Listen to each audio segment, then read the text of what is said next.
What's going on, guys? Welcome to the video. So I'm actually in Maui right now with my entire family, my brother and his girlfriend, my sister and her boyfriend, Mimi's here, and then my parents. We're here for about 5 or 6 days just for a little break to enjoy Thanksgiving, to have some good food, to hang by the pool, to hang by the beach, and just relax over this week. So this is actually day 2. It's been fantastic so far, but I'll take you guys along a little bit through this vacation, some of the workouts that I do, some of the beach training sessions I do, and just have a little good time. So welcome to the video.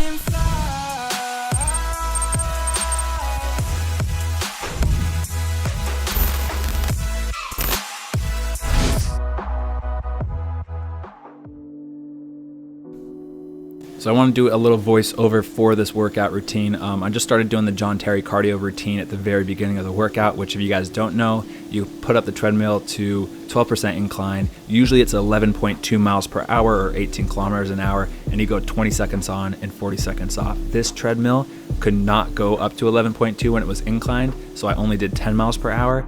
And then again, you go 15 to 20 sets, as many as you can do.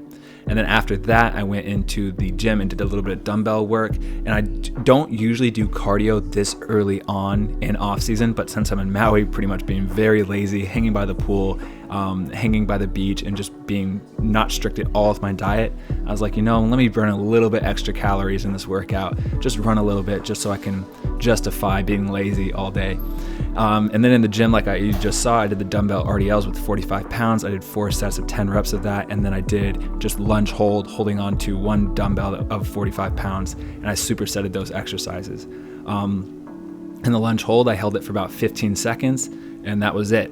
Next, I came outside and I did these single leg glute bridges, just focusing on the glutes, because if you guys kind of like go through the muscle groups, the RDLs really target the hamstrings. The lunge hold is really good for the quads. I mean, it's kind of hits a lot of the leg area. But then these single leg glute bridges obviously work the glutes. So you're kind of hitting the glutes, the quads, and the hammies so far. And then I went with these leg raises to really work on the lower abdominal muscles, just something that I continuously need to work on now, just because I've been cut open so many times in my lower abs and in my groins. So this is a huge one for me, really squeezing the lower abs and just focusing on that. And then kind of hitting the entire ab group and the hip flexors. I'm doing these like crunches. I always forget, I'm blanking on the name right now. I always forget the name. But it's pretty much like a full body crunch. Like you're bringing up your legs as you're crunching up as well, bringing the med ball over your head and just doing that. And then this exercise is the tie crunch. I actually found this exercise while I was creating my 3x3 program, and I tried it out. I loved it. So it's one of my favorite kind of oblique side ab type exercises now. It's pretty much a side plank and a side crunch combined. It's really good to keep the balance up there. It's hard, and I just do 15 on each side, and that's it. And both sides are burning after that. So I really, really like that tie crunch exercise. And then next, they didn't have any machine or anything that you could do calf raises on. So I just came outside, went to the step, and did 3 sets of 20 calf raises, really focusing at the squeeze at the top.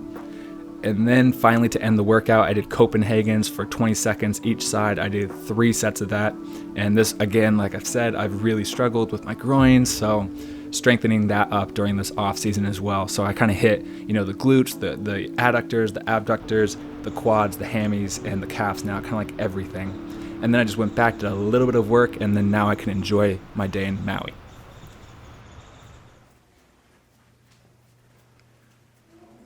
You trying to show your ring? That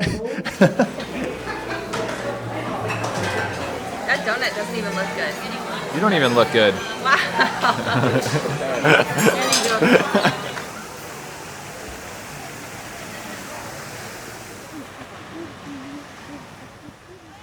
Hey guys, we got to do What's up?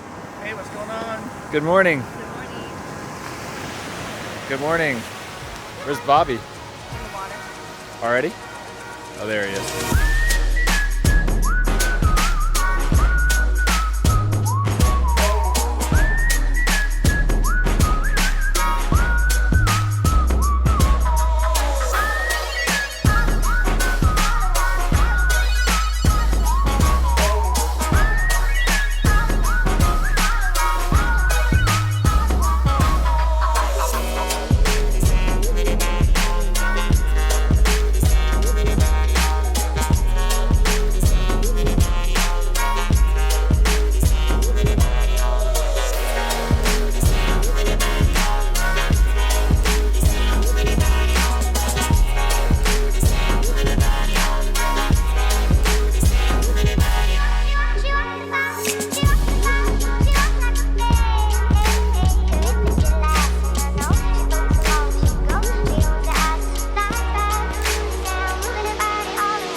So I'm just getting a beach workout in right now with my sister and her boyfriend Bobby. I'm going to be doing a lot of the technical ball work. They're just going to go through and do a lot of just the agility and speed work for a workout.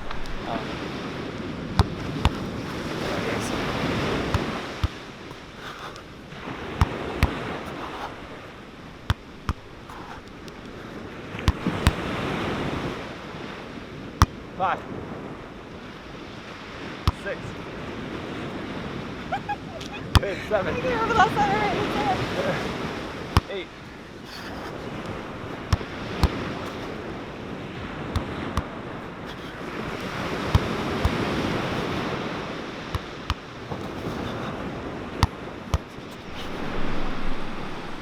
It's a rainbow.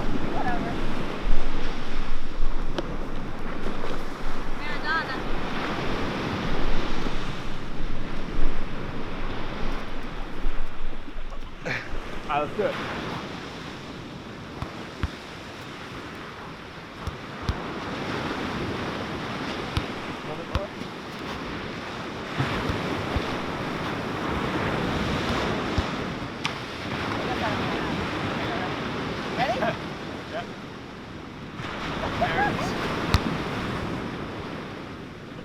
Two, good. Good. 3, 4.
chuck it.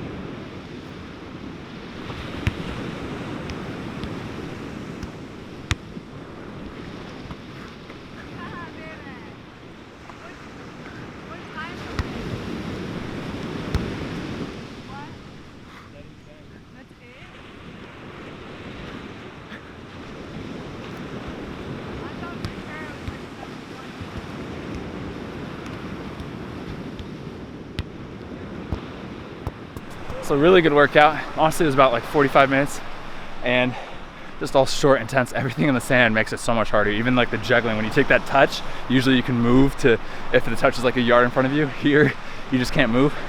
Emily, what'd you think of it? Very hard. Your touches were pretty good. Thank you. Yeah. Not very good at soccer. Some indoor soccer. Yeah, not very good at soccer. I'm the indoor soccer goal scoring leader with the 6-year-olds. There you go. You like it though? Good workout? Yeah, it was a really good workout. A little different than on the treadmill, huh? Yeah. My feet are hurting already. Me too. All right, let's do it. What's up, la losers?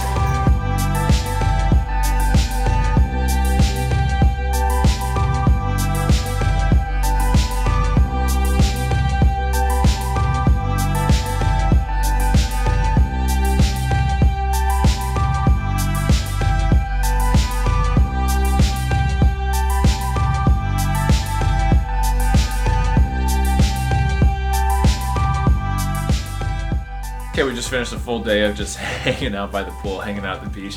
Honestly, I have actually been getting like really good, not training sessions, but I've been getting really good, just like a lot of touches at the beach just by juggling with my brother, juggling by myself. Honestly, I think I'm probably juggling or playing with the ball like an hour to 2 hours every single day, just doing 2-touch at the beach, just having fun, and it's been really nice actually. Like I've said before, like if you really want to improve, you need to have deliberate training and really focus on like every single touch and doing drills to improve. But there is something to be said about just going outside and playing with the ball, playing pickup games, and just doing some juggling at the beach. So now we are about to get some family photos around 5, and then we have dinner at Spago here in the Four Seasons for Thanksgiving dinner. So Mimi's in the shower, I just showered up, so we're pretty much just gonna be hanging out, getting ready for that. Mimi's gonna be doing her makeup, take some photos, and Thanksgiving dinner tonight. One thing that I really haven't mentioned is that yesterday when I was just hanging by the beach, I look over and I see this guy and I'm like, this guy looks super familiar, and I couldn't put my finger on it. And then all of a sudden after about like 10-15 seconds, I was like, that's Joe Rogan. And he's with his family on vacation. He was playing soccer with his daughter, I think probably 15-20 feet away from me, walked in front of us, just lying by the beach, like right next to us. And then at the pool, I've seen him like taking naps at the pool and with his wife and kids and everything, which is pretty surreal just to see him, because I'm not like an avid follower of Joe Rogan or anything, but like I definitely listened to a podcast or two of his. I watched him on Fear Factor, so that was really cool to see. And then today I was up at the adult pool, and all of a sudden my sister or my brother, I don't remember, just like taps me and just like, hey, that's that YouTuber Logan Paul. And I look over and I'm like, no way. It was just Logan Paul and the guy who he does his podcast with, just checking in, getting like the little sweet cabana right next to us, which was pretty insane. And I mean, I'm not like a fan of Logan Paul at all. I don't follow what he does, but I know who he is. I know he's a big YouTuber, all this stuff. It's just kind of funny to see them not on YouTube and just in person doing their thing, which is pretty funny. So yeah, it's cool to see a little bit of celebrities, which really doesn't happen to me that much. I really don't see many people like that at all, so it's really cool to just see, oh, there's Joe Rogan, oh, there's Logan Paul. Kind of funny. And I didn't talk to them, I didn't say anything, just because they're on vacation with their family. You can kind of tell they wanted to be alone and stuff, but it was very cool, regardless, just to be like, oh well, there they are, hanging out, vacationing, just like I am.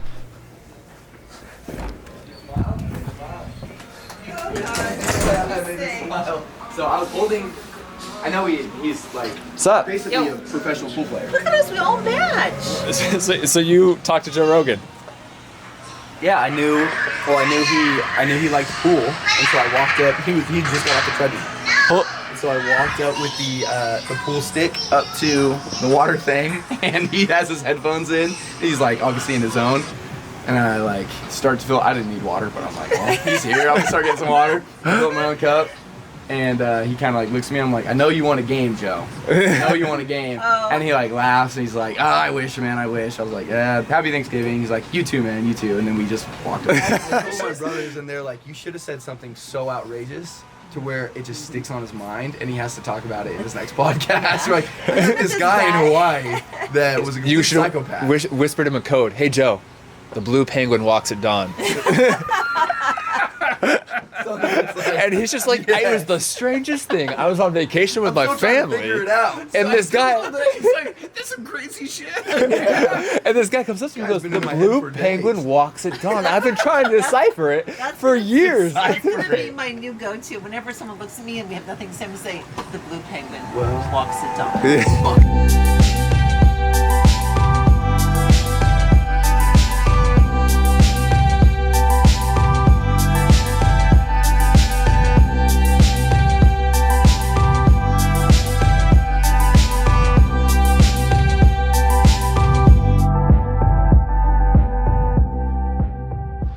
What's going on, guys? It's like 4 o'clock on the very last full day in Maui with the family. It's been an amazing trip. I've done like only like an hour to 2 hours of work a day, which is like nothing for me, so it really does feel like a full vacation. And actually I've worked out or trained or done at least an hour of juggling at the beach every single day that I've been here. So it's been a really good trip, like very relaxing. Yeah, I've also worked out a ton, and I've trained with the ball a ton, and I've gotten a lot of work done, like the 3x3 program, and got that all ready. So it's a very good balance of everything. But I want to end this video right now with the continuous Q&A. So the question that I'm going to answer right now is, how do you stay motivated / positive while having recurring injuries? This is from Morgan Bean, and he says, I've had 2 ACL surgeries in the past year, sprained ankle, hamstring injury, and now have a stress fracture in my fibula and am out for a month. And it's my senior season. It's really difficult right now mentally, and I'm struggling to stay positive.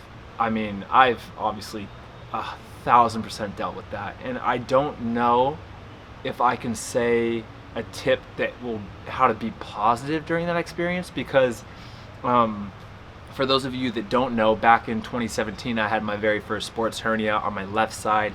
I got a surgery done in the abdominals, got the mesh in there, and then try to rehab that up. So in total that was about 4 or 5 months of rehab, and then I came back and I was still experiencing groin pain, so I had another surgery in the groin, and I missed the 2018 USL season start, and another 4 to 8 weeks of recovery after that, and then I got a contract down New Zealand at a lower level, so I had to leave the USL, go down to like a semi-professional league, and then rehab back in there. And then honestly, I really didn't even talk about it that much, but in New Zealand it was probably the most difficult time for me, not only because I was thousands of miles away from my family, my now fiance, and just everybody that I knew, but I also was experiencing all the little niggling injuries and occurrences that happen when you come back after being out for, at that point, 10 months. I mean, I have pictures of myself at night after trainings or games where I'm icing my knee because I have patellar tendonitis,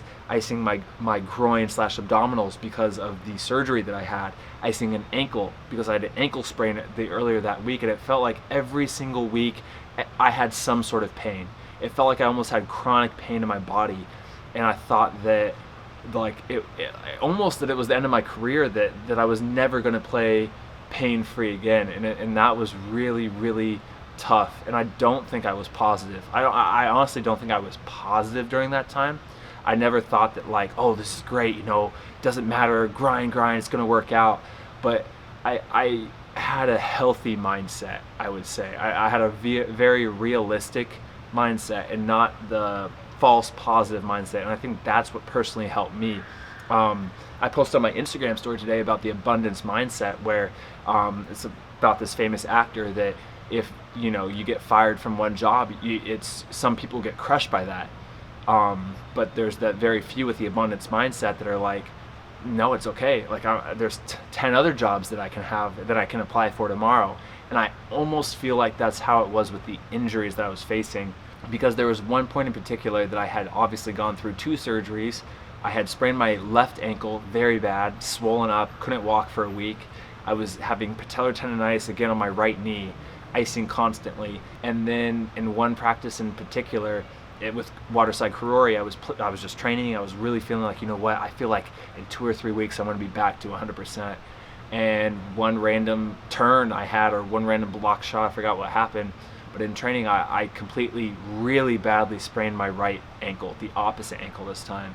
I feel like it was almost the accumulation of all the injuries at the same time, and it honestly, I'm even getting a little emotional now, but it broke me down at that point. It felt like like I could do nothing right. Like I was doing hours and hours of rehab in the gym. I was doing everything right. It felt like I was going through all the surgeries, thousands of miles away from everybody, and it felt like, honestly, like the soccer gods wanted me to fail. And I just broke down. Like as soon as it happened in training, I punted the ball. I was just seeing red. I stormed off to the locker room, and all the emotions are coming back. And I just cried. Like, honestly, I just bawled in the locker room because I didn't know if I was ever gonna be back to where I was. And I got it out of my system, and obviously I realized that I'm very, very fortunate in comparison to many people in the world, but still it was hard because I just wanted to be back playing and healthy and just without pain so bad. And it felt like, being out 10 to 12 months and just feeling pain constantly is not fun. And yeah, it was the lowest part, I think, of my career, one of the lowest parts of my career. And I honestly kind of thought to myself, is this the end? You know, am I never going to be able to like beat this chronic pain that I'm feeling? And I think that I just kept on telling myself that, you know what, I'm just in an unlucky spell. Like, I had that abundance mindset, almost the opposite of like, this injury, these little tiny injuries keep on happening, but I'm just in an unlucky spell right now. I'm coming back, everything's weak, the ligaments are weak, the muscles are weak. It's okay, just keep going. Next week, next year, next month, whenever it's going to be, you eventually will get out of this unlucky spell, this very terrible form, the time of coming back from this injury. And I just kept telling myself that whether it's in a month, whether it's in a year, whether it's in 5 years, that eventually I will play without pain. And I kept on believing that. I really did believe that. And so I think, circling back to the ACL and from Morgan, is that, you know, you don't have to have a positive mindset. You don't have to be constantly telling yourself that what you're going through right now is great and what is happening to you in your life is good and it's fair, because life isn't fair. And sometimes unlucky stuff happens, and sometimes you can have a spell of 2 years where it feels like every single thing is going wrong and you constantly are experiencing pain with injuries or getting cut from teams. But eventually, if you just keep on sticking with it, you keep on doing the rehab, you keep on training, you keep on reaching out to agents and teams, eventually all the hard work and everything that you're doing will pay off. And eventually you'll get into a setup where you're happy and you're playing pain-free. And I think that's the mindset that you have to have, is that it doesn't have to be positive, but it's healthy, that eventually everything will work out. And now, I mean, look at me right now. Honestly, you know, knock on wood, but I'm in an amazing place right now. I'm in Maui with my entire family in off season, completely enjoying life, training, running, doing the John Terry cardio, training at the beach with zero pain in my body. And I'm in off season right now with zero stress about the next season, because I've already signed a great contract for the 2020 season. And almost everything in my life is going very, very well right now. And to reflect on that and to compare that to 2018, when it felt like everything was really not falling apart, but a lot of things weren't where I wanted it to be, it's a pretty stark contrast. And I'm just so fortunate for that. And I'm happy that mindset that I had of it will get better, it will pay off. You know, the injuries will subside, the pain will subside, you will get back to the pro environment. It all really did pay off, and I owe that to the hard work and everything that was put in, and the doctors and all that stuff. But I think that's the mindset that you have to have. That's what I'm going to say. I didn't think this Q&A would get that emotional, but it definitely kind of resurfaced some emotions that I've experienced, you know, with all these injuries. But anyway, ask your question below for the next vlog. I'll keep this going. I love doing this continuous Q&A. There's so many questions I want to answer, but for the sake of not having an hour-long vlog, we'll keep on doing one question per video. I am pretty much now going to go out with my family for the very last dinner in Maui, and then tomorrow morning maybe get an early morning workout, and then I leave back for San Diego. So that's pretty much it for Maui. It's beautiful. I love it here. I'm in a very good spot, and I can't wait to get back to San Diego / Irvine and start training again. So I might get a few more clips if I do enjoy those. If I don't, then this is the end of the video. So we'll see what happens.